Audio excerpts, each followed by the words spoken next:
ઓમ સહના ભવતુ સહનૌ ભુનક્તુ સહ વીર્યંકરવાવહૈ તેજસ્વિનાવધીતમસ્તુ મા વિદ્વિષાવહૈ.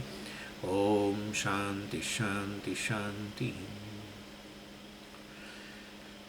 એટલે અહીંયા ચર્ચા ચાલી રહી છે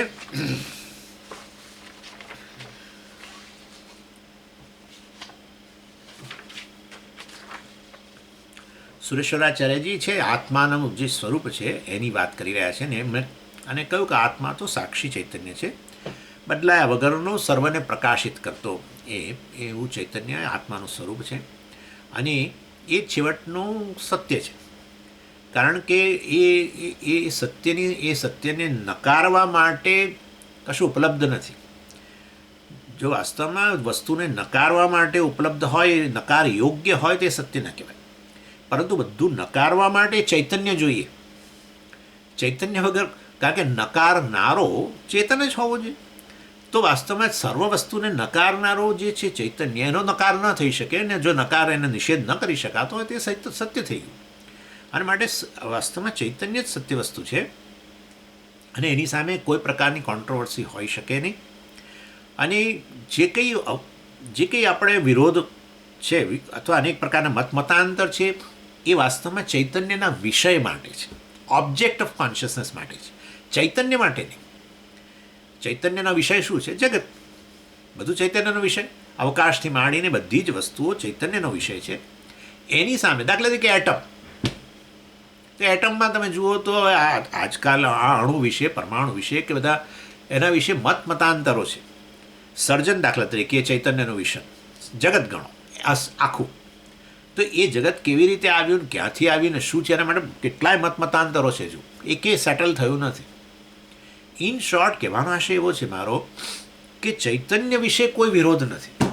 ચૈતન્ય સામે ચૈતન્યને પડકારી ન શકાય, કારણ કે પડકારવા માટે પાછું ચૈતન્ય જ જોઈશે. ચેતન હોવો જોઈએ ને પડકારનારો.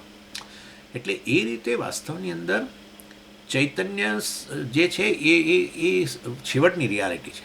પરંતુ એ ચૈતન્યનું સ્વરૂપ વિકારી છે, નિર્વિકારી છે, કે એ ચૈતન્ય ખરેખર ગુણધર્મ છે, એ બધી વસ્તુ વિશે વાસ્તવમાં, કારણ કે આપણે તો નિર્વિકાર સાક્ષી કહીએ છીએ, પરંતુ સુરેશ્વરાચાર્યજી કહે છે કે એ ચૈતન્યને પડકાર બીજી રીતે છે. ચૈતન્ય સામે પડકાર નહીં, પણ ચૈતન્યના સ્વરૂપ વિશે, વિકારી, નિર્વિકારી, અથવા એક કોઈ ગુણધર્મ છે કે એ ખરેખર ચૈતન્ય નામની કોઈ દ્રવ્ય વસ્તુ છે વગેરે વગેરે. એ પ્રકારે આપણી સામે વિરોધ થતો હોય છે. પરંતુ આપણે પછી સમજાવ્યું અને શરૂઆત આપણે કરેલી કે આ જે છે એ 63મા શ્લોકની અંદર કહ્યું, 63મા શ્લોકના સંબંધ ગદ્યમાં કહ્યું ઇતિ એતત પ્રતિપત્યર્થમ આહ. એટલે અને 63મા શ્લોકની અંદર કહ્યું અવિક્રિયસ્ય ભોક્તૃત્વમ સ્યાત અહમ બુદ્ધિ વિભ્રમાત નૌયાન વિભ્રમાદ્યદ્વત નગેશુ ગતિ કલ્પનમ. એટલે અહીંયા પછી આપણે સમજાવ્યું કે વાસ્તવમાં ચૈતન્ય તો નિર્વિકાર સાક્ષી કઈ રીતે, એ વસ્તુ આપણે સમજાવી કે હું તો અવકાશ સમાન અર્થાત સર્વવ્યાપી ચૈતન્ય છું. જેવી રીતે અવકાશ સર્વત્ર રહેલું છે એવી રીતે હું પણ સર્વત્ર રહેલું છું. એ ચૈતન્ય વાસ્તવમાં જે સર્વવ્યાપી ચૈતન્ય જ મારું સ્વરૂપ છે. અને સમગ્ર જગત આ દેહ, મન, બુદ્ધિ સહિત બધું જ, આપણી વૃત્તિઓ, ઇન્દ્રિયો, પ્રાણ વગેરે બધું જ, અને બાહ્ય જગત બધી વસ્તુઓ ચૈતન્યમાં જ સિદ્ધ થાય છે એમનું અસ્તિત્વ. એટલે સમગ્ર જગત શેમાં રહેલું છે? ચૈતન્યમાં રહેલું છે. એટલે હું આ રીતે સર્વવ્યાપી ચૈતન્ય છું અને જે જગત છે એ વાસ્તવની અંદર આ ચૈતન્ય અંદર રહ્યું છે. માટે એ દૃષ્ટિએ ચૈતન્યને સર્વવ્યાપી કહેવામાં આવતું હોય છે. અને એમાંની એક વસ્તુ છે એ જગતને અંતર્ગત છે મન.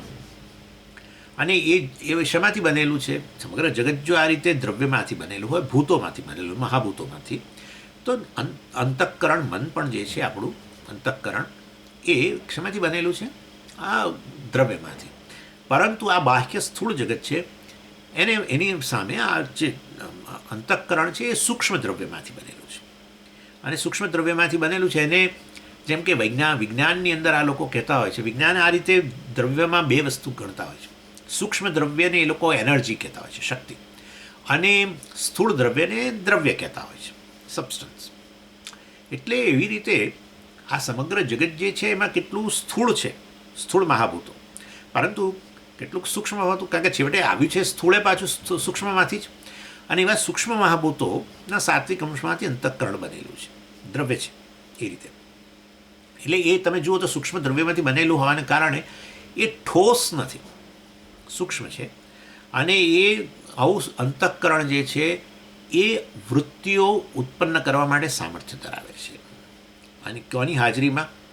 એ ચૈતન્યથી અનુગ્રહિત થઈને, ચૈતન્યની સન્નિધિને કારણે, એ મન જે છે ચૈતન્યની સન્નિધિને કારણે ચેતનવંતુ બનીને અનેક પ્રકારની વૃત્તિઓ, એમાં અહમ વૃત્તિ ને ઇદમ વૃત્તિ બંને ઉત્પન્ન થતી હોય છે. જેવી રીતે આપણે વાત કરતા હોઈએ છીએ ને, કોઈ પણ ગેઝેટ, દાખલા તરીકે આ જે છે આપણું રેફ્રિજરેટર હોય, બરાબર છે, એ રેફ્રિજરેટર પ્રવૃત્તિશીલ બની ગયું શેને કારણે? એની અંદર પેલો જે કોમ્પ્રેસરમાંથી બધું લિક્વિડ જઈને પછી આમ આખા ફ્રીજને ઠંડુ કરે ને એ બધું, એ આખી પ્રવૃત્તિ શેના કારણે છે? ઇલેક્ટ્રિસિટીને કારણે. એવી ને એવી રીતે જાણે કે, એટલે આ એક એક્ઝામ્પલ એટલું સારું નથી, પરંતુ ગણો ચૈતન્ય જે ઇલેક્ટ્રિસિટી સમાન છે એની સન્નિધિને કારણે જ મન તો એનાથી અભિન્ન જ છે. અને એવું અંતઃકરણ વાસ્તવમાં એમાં આ પ્રકારની પ્રવૃત્તિ ઉત્પન્ન, અંતઃકરણની પ્રવૃત્તિ એટલે વિવિધ પ્રકારની વૃત્તિઓ ઉત્પન્ન થવી, એવું થાય છે. અને એ અંતઃકરણ આ રીતે જ્યારે અને અંતઃકરણ આવતા ચેતનવંતુ બને ત્યારે જ અંતઃકરણ પ્રકાશિત પણ થાય છે. કોનાથી? ચૈતન્યથી. ચૈતન્યથી અંતઃકરણ પ્રકાશિત થવું અથવા અંતઃકરણ ચેતનવંતુ બનવું બે એક જ વસ્તુ છે. ચેતનવંતુ બનવામાં આપણે એક વસ્તુ ઉમેરીએ છીએ કે જેવું ચૈતન્યથી અંતઃકરણ પ્રકાશિત થાય ત્યારે ચૈતન્ય જાણે કે પ્રતિબિંબિત પણ થાય છે અંતઃકરણ, અને એને કારણે વાસ્તવની અંદર અંતઃકરણ ચેતનવંતુ બને છે. અંતઃકરણ પ્રકાશિત થવું એક વસ્તુ છે, અને અંતઃકરણ ચેતનવંતુ બનવું બીજી વસ્તુ છે. બીજી વસ્તુ એટલે એમાં ચિદાભાસ ઉત્પન્ન થવું. અને એવું ચિદાભાસ સહિતનું અંતઃકરણની અંદર જે કંઈ વૃત્તિઓ ઉત્પન્ન થાય છે એ બધી ચિદાભાસથી યુક્ત હોય છે. એમાં અહમ વૃત્તિ ઉત્પન્ન થાય એ પણ ચિદાભાસથી યુક્ત, એટલે અહમ વૃત્તિ પણ ચેતન, અને કારણે અહંકાર એને આપણે કહેતા હોઈએ છીએ. અને પછી બીજી ઇદમ વૃત્તિની અંદર પછી જે પણ વૃત્તિ ઉત્પન્ન થાય, કામ વૃત્તિ, ક્રોધ વૃત્તિ, આ વૃત્તિ, રાગ વૃત્તિ, જે પણ અનેક પ્રકારની વૃત્તિઓ જે ઉત્પન્ન થાય, અથવા ઇન્દ્રિયો દ્વારા પણ જે ડેટા આવે એને કારણે શબ્દ વૃત્તિ, ચાક્ષુષ વૃત્તિ વગેરે ઉત્પન્ન થાય, એ બધી વૃત્તિઓ જે છે વાસ્તવની અંદર એને ઓનઅપ કરે છે. કોણ? પેલો અહંકાર. અને આ રીતે પછી હું કામી, ક્રોધી, હું દ્રષ્ટા, શ્રોતા વગેરે બધું એ કહેતા હોય છે. એટલે પરંતુ હું સાક્ષી છું, જેને કારણે અંતઃકરણ પ્રકાશિત થાય છે. એ પ્રકાશિત થયેલા અંતઃકરણ અને જે છે એ પ્રકાશિત થયેલા અંતઃકરણની દૃષ્ટિએ હું સાક્ષી, હું સાક્ષી કહેવાઉં છું, દ્રષ્ટા કહેવાઉં છું. વાસ્તવમાં હું કંઈ મારામાં પરિવર્તન થતું નથી, પણ હું દ્રષ્ટા શાનો? તો કે કઈ વસ્તુ દર્શનને કંઈક વસ્તુ દર્શનનો વિષય બની, જ્ઞાનનો વિષય બની, અનુભવનો વિષય બની, અને એ છે અંતઃકરણ. અંતઃકરણ જ આ રીતે આપોઆપ પ્રકાશિત થાય મારી સન્નિધિને કારણે, ત્યારે હું સાક્ષી, દ્રષ્ટા કહેવાઉં. પરંતુ મારામાં કોઈ પરિવર્તન નથી આવતું, હું તો સ્વયં પ્રકાશ છું, પરંતુ અંતઃકરણના સંદર્ભમાં મને દ્રષ્ટા, સાક્ષી, નિત્ય દ્રષ્ટા વગેરે બધું કહેવામાં આવતું હોય છે. અને મારાથી અનુગ્રહિત થયેલું અંતઃકરણ જે આ ચેતનવંતુ બન્યું છે એ પાછું દ્રષ્ટા કે અનુભવ કરનારો બને છે, અહંકાર. પરંતુ એ તો બદલાતો રહે છે. હું કામી, ક્રોધી, આ તે બધું હું દ્રષ્ટા, શ્રોતા એમ કરીને એ તો સતત બદલાતો રહે છે. જ્યારે હું તો બદલાયા વગરનો નિત્ય દ્રષ્ટા છું અંતઃકરણના સંદર્ભમાં, કારણ કે અંતઃકરણ મારાથી પ્રકાશિત થાય છે. માટે અંતઃકરણના સંદર્ભમાં અંતઃકરણનો હું દ્રષ્ટા કહેવાઉં, અંતઃકરણનો અનુભવ મારી સન્નિધિમાં થાય છે. અને માટે હું અનુભવ કરનારો કહેવાઉં, દ્રષ્ટા કહેવાઉં, સાક્ષી કહેવાઉં. અને આ રીતે પડતું અનુગ્રહિત થયેલું અંતઃકરણ પોતે પાછું દ્રષ્ટા બને છે. હા, એ અહંકાર. અને એ પછી જગતનો અનુભવ કરે છે. જગતની અનુભવ શેના દ્વારા કરે છે? ઇન્દ્રિયો વગેરે દ્વારા એ અનુભવ કરે છે. અને એ રીતે, પરંતુ એ તો બદલાતો રહે છે સતત. હું દ્રષ્ટા, શ્રોતા વગેરે, કામી, ક્રોધી વગેરે, કારણ કે જે કંઈ અંતઃકરણમાં વૃત્તિ ઉત્પન્ન થાય એનો માલિક, કારણ કે સમગ્ર અંતઃકરણ ચેતનવંતુ બન્યું ને, સમગ્ર અંતઃકરણ ચેતનવંતું બન્યું છે અને એને કારણે વાસ્તવની અંદર એ અહમ વૃત્તિ ઉત્પન્ન થઈ, ચેતનવંતું બન્યું. એની સાથે જ એ અહમ વૃત્તિનો વિષય શું છે? આખું અંતઃકરણ છે. એટલે એનો અર્થ એવો થયો કે અંતઃકરણમાં જે હવે વૃત્તિઓ ઉત્પન્ન થશે એ બધી વૃત્તિઓ એ હું છું એમ એ કહેશે. અહમ વૃત્તિનો વિષય જ જો સમગ્ર અંતઃકરણ હોય તો અંતઃકરણમાં જે પણ વૃત્તિ ઉત્પન્ન થશે એ બધાનેમાં અહમને જોડી દેશે. એટલે ચાક્ષુષ વૃત્તિ ઉત્પન્ન થાય તરત કહેશે હું દ્રષ્ટા છું. શ્રવણ વૃત્તિ ઉત્પન્ન થાય ઇન્દ્રિયો થકી, શબ્દ વૃત્તિ ઉત્પન્ન થાય તરત કહેશે હું શ્રોતા છું, વગેરે વગેરે વગેરે. અને ફલાણા શબ્દોનું શ્રોતા છું. એ પણ એ બદલાતો અહંકાર છે એ દ્રષ્ટા ખરો, અનુભવ કરનારો ખરો, નોવર ખરો, દ્રષ્ટા ખરો, પરંતુ બદલાતો છે. જ્યારે હું નિત્ય દ્રષ્ટા છું. આ રીતે અહીંયા કહેવામાં આવે છે. એટલે અહંકારને આપણે દ્રષ્ટા કહીએ, પરંતુ ગૌણ દ્રષ્ટા કહીએ. જ્યારે આ વસ્તુ આપણે ત્યાં દૃગ્દૃશ્ય વિવેકની અંદર પણ આ વસ્તુ આપણે થોડી ભણી ગયા હતા અને ત્યાં પણ આપણે આ વાત કરેલી કે અંતઃકરણ એવું છે જે દૃશ્ય પણ છે અને દ્રષ્ટા છે. આપણે જો તમને ખ્યાલ હોય તો વાસ્તવિક દ્રષ્ટા આત્મા છે. એ આત્માથી પ્રકાશિત થયેલું અંતઃકરણ દૃશ્ય કહેવાય નેચરલી, અને આત્મા દ્રષ્ટા કહેવાય, સાક્ષી. પરંતુ એ અંતઃકરણ જે દૃશ્ય છે એ વાસ્તવમાં મારાથી બને, પણ એ પોતે પાછું ચેતનવંતું બને છે ચિદાભાસને કારણે. આના કારણે અંતઃકરણ પોતે પાછો દ્રષ્ટા બને છે અને એ પછી ઇન્દ્રિયો વગેરે દ્વારા શ્રોતા, દ્રષ્ટા અને ઘ્રાતા વગેરે બધું કહેવાય, સ્પૃષ્ટા, રસયિતા, જુદા જુદાના.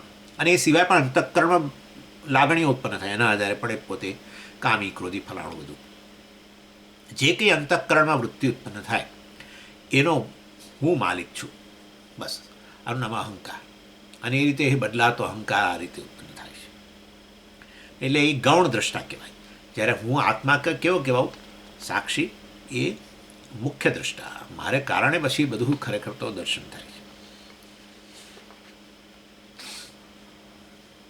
પરંતુ થાય છે શું કે ચૈતન્ય તો આપણે જોઈ ગયા, આત્મા જે છે એ તો સર્વવ્યાપી હોવાને કારણે ખરેખર તો જેવી રીતે કોઈ પદાર્થ અને અવકાશ વચ્ચે જેમ અંતર ન હોય, કારણ કે અવકાશ સર્વવ્યાપી છે, એવી રીતે હું ચૈતન્ય સર્વવ્યાપી હોવાને કારણે વાસ્તવમાં અંતઃકરણ અને મારી વચ્ચે કોઈ અંતર નથી. એટલે ગૌણ દ્રષ્ટા અને મુખ્ય દ્રષ્ટા સાક્ષી એની વચ્ચે લેશ માત્ર અંતર નથી. કારણ કે અંતઃકરણ આત્મા સર્વવ્યાપી હોવા માત્રથી જે કંઈ છે એનાથી અભિન્ન જ હોય. એટલે અંતઃકરણ જે છે ગૌણ દ્રષ્ટા અને હું મુખ્ય દ્રષ્ટા વચ્ચે લેશ માત્ર અંતર નથી. અને એને કારણે વાસ્તવની અંદર આવી રીતે મુખ્ય દ્રષ્ટા અને ગૌણ દ્રષ્ટા સાથે હોવાને કારણે થાય છે શું કે જો હું મુખ્ય દ્રષ્ટા છું, સાક્ષી છું, આત્મા છું, ચૈતન્ય છું, સર્વવ્યાપી ચૈતન્ય છું, બ્રહ્મ છું, એ નહીં ખબર હોવાને કારણે જ્યાં અભિન્ન છે, અત્યંત નજીક એટલે અભિન્ન, આવો અભિન્ન એવો જે આ ગૌણ દ્રષ્ટા છે એને જ અહંકાર જે છે એને જ હું આત્મા કહું છું. એને જીવભાવ કહેવાય. એટલે જે અહમ વૃત્તિ ઉત્પન્ન થયેલી છે એના માટે બધી વસ્તુઓમાં અહમને જોડે છે. અરે એ તો અહમ વૃત્તિ છે કઈ સુધી જોડી દે. હા, કારણ કે સૂક્ષ્મ શરીરનો આ અહમ વૃત્તિ અને પછી આગળ સૂક્ષ્મ શરીર વ્યાપેલું છે સ્થૂળ શરીર, એટલે એને પણ આપણે અહંકાર કહેતા હોઈએ છીએ આગળ. તો ઇન શોર્ટ કહેવાનો આશય છે કે આ શરીરમાં આત્મબુદ્ધિ આવી કેવી રીતે, પ્રાણમાં આત્મબુદ્ધિ આવી કેવી રીતે, હું ભૂખ્યો તરસો વગેરે, ઇન્દ્રિયોમાં આત્મબુદ્ધિ આવી કેવી રીતે, અંતઃકરણની વિવિધ આ બધી લાગણીઓમાં આત્મબુદ્ધિ, અહમબુદ્ધિ આવી કેવી રીતે, આ રીતે આવી છે. એટલે વાસ્તવની અંદર ખરેખર તો ગૌણ દ્રષ્ટા અને તો અહમવૃત્તિ છે, પણ વાસ્તવિક અહમ જે હું સાક્ષી છું એની વચ્ચે લેશ માત્ર અંતર નથી.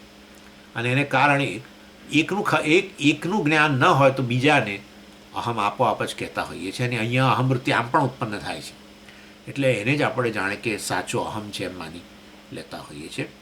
અને એ રીતે આ વસ્તુને સમજાવવામાં આવે છે કે આ ભૂલ થાય છે. પછી હું જીવ છું, હું આ છું, મનુષ્ય છું, દ્રષ્ટા છું, શ્રોતા છું, આ રીતે જે કહેતા હોઈએ છીએ અને આ જ મારું વાસ્તવિક સ્વરૂપ છે, પરંતુ ખરેખર એ નથી. પણ એ ભૂલ થવાનું કારણ વાસ્તવમાં કારણ કે અંતર જ નથી.